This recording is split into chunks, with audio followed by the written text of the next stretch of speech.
welcome back. So I just got here to Govplanet's yard in Yermo, California, and I'm here to pick up a Humvee for a guy that I've already restored an M1161 growler for. So I'll get some video of them, maybe loading it up, and also I'll do a little video on it, just kind of showing what it looks like when you first pick it up. And I guess I could talk about the process a little bit. When you get here to Yermo, you go to that building, it's right over there, and just past those cars that are sitting over there, you'll see something that says Govplanet with an arrow. You go in that little door, you ring the bell. When the guy comes out to you, you hand him the slip, and then hopefully they get to you kind of quick. Sometimes it can take about an hour, sometimes it can take 10 minutes. So we'll see how this goes today. Whenever you come out to Yermo to pick up something from this auction yard, you've got to stop at Eddie's World. They've got the best hamburgers. All their food in there is just incredible. I got tons and tons of candy you can pick from, but the lunch is a must when you come out here. Look at the French fries. The fries are good, the hamburger is just fresh, tastes good. Got my bags of candy. This should last me to the 2-hour drive home, I hope. So these ones all parked along the fence. If you go around here, this whole border is just, the border of the whole property is covered with these Humvees. I mean, almost all the way around. And these ones have been sitting here a long time. I don't know when these ones go to auction or whatever, but these ones still haven't been demilled. They still have all the armor on them.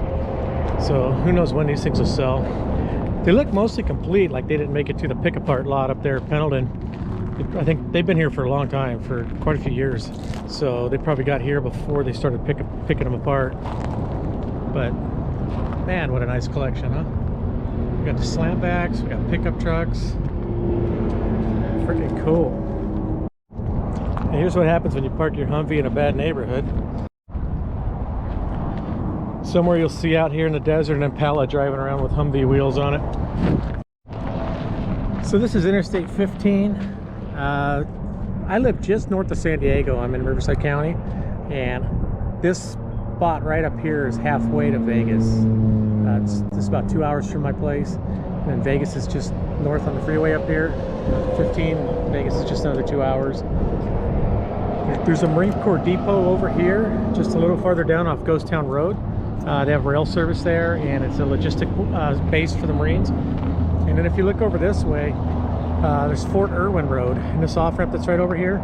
You get off and you follow the road back here through the hills. About, you can see it over there, way back over there. I think it's about a 5-mile drive through there. It's a U.S. Army base. I've had equipment working there before, and it's just a long drive in there once you get off the freeway. Just a 2-lane road, 1 lane each direction, and you just keep going and going and going. But all that way back there is all Fort Irwin's base back there. And then just over here on the hills over here, if you look up here just above those 2 Humvees on the end, I don't know if you can see it in the camera, if it's picking it up, but it says Calico on the side of the hill, and that's Calico Ghost Town. They named it Calico because it's so many different colors. When you get up over there, like right now I can tell I see red, I see green, I see brown. There's just tons of different colors because there's tons of different minerals and stuff that they mine out of there. And it was a silver boom town back in the 1800s.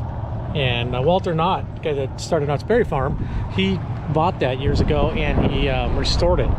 And it's a pretty neat town to go visit. We used to go camping up there all the time. We used to take the Boy Scouts up there for President's Weekend, and they used to have the Civil War reenactors up there doing their bit. It's a beautiful little place to go visit. So if you're around the area, or pick up something and you need a place to stay or something like that, and you're camping, that's a good place right there. They've got a nice campground. So anyways, I'm bored. Comes somebody else to pick something up. So hopefully they get out here soon. So I must have got here at their lunchtime. I thought that last time I was here at noon, and I thought I was here at their lunchtime because they took forever to come back out. I've been here before when they've come back out in 15 minutes, and I'm the only one here picking up right now. When I was heading north on the freeway, I passed up, going the other direction, probably 6 or 7 trucks with stuff on their trailers from here. So I tried to come here a little later today just to miss their lunchtime, but I don't know. I'm going to talk to them, find out when their lunchtime is, because it just kind of works out when I leave and how long it takes me to get here, that I always end up here about noon. So hopefully when they bring it out, you see those big forklifts over there? They're like cat loaders, forks on them. I'm gonna have to have them load it with that, when I load the growlers, I won't do that. I'll have them tow them out, and you know, if they don't run, and then I'll load them up with the winch. But the problem with my trailer is this tilt deck trailer, these fenders are so high that I can't get the Humvee up over them, because the wheels on the Humvee are just, they're going to hang over the sides of my trailer just a little bit, like the outside edge of the wheel, so they won't fit between my fenders. So I'm considering taking and cutting these fenders off and making them removable. Just put some you know, square tubing in there so I can pin them in.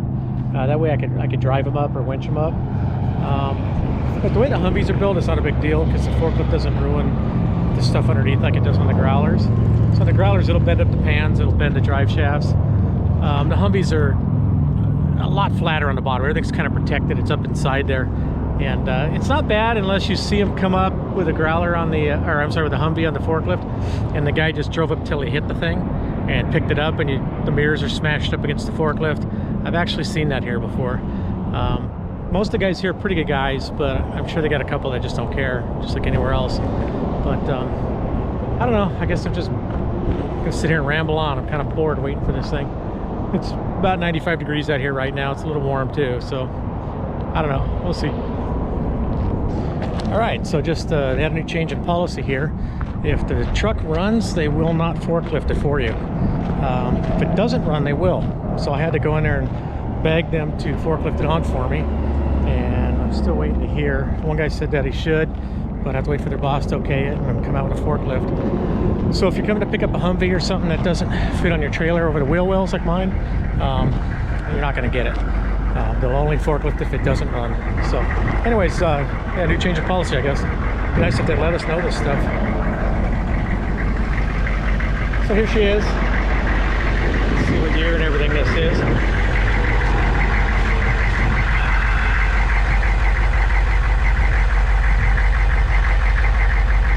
Build date 3/08. It's an M1123A2. So it's a pickup truck. I think it's a pickup truck. Yeah, it's got the tube seats in the back. It's got a full tarp on it. With the bows and everything are intact. Everything's in there. So far it looks pretty good. It has all the headlights. It doesn't have the LED headlights. This might have been built earlier than the LED headlights. Batteries are dead, but they jump started it, so that's typical. So other than that, it doesn't look too bad. The rear tires are pretty nice. The front ones are a little scaggy, but it's not too bad. Yeah, so they did decide to do it for me, so just got the forklift out, and we'll see how this goes.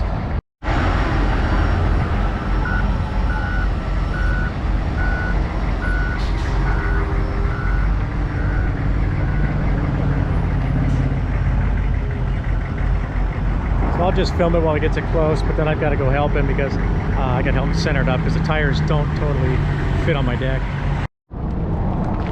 All right, so they got it on my trailer with the forklift okay. He didn't seem too happy about it, but I don't care. It's his problem. Got it loaded down, got it strapped down. Took off all the canvas and the doors. Put them here in the back of my truck. Close the lid here. That way they're not buffeting around in the wind. Don't have to worry about nothing flying off. One cool thing I noticed about this is right here, MCLB bar stow. This one was actually rebuilt in 3008, so they put a new serial number tag on 3008. So it's actually an older Humvee. No telling what the original serial number of year was. Maybe I can find it out when I start looking around on it when I get home. But yeah, so 12, I don't know, wait, how long ago was that? 10, 14 years ago. This was totally rebuilt, updated to 08 standard. So anyways, it's lashed down. We're ready to go, and that's it. So anyways, thanks for watching. Please hit the like button if you like the video. Please subscribe if you haven't already, and please share the video with a friend. And thanks for watching.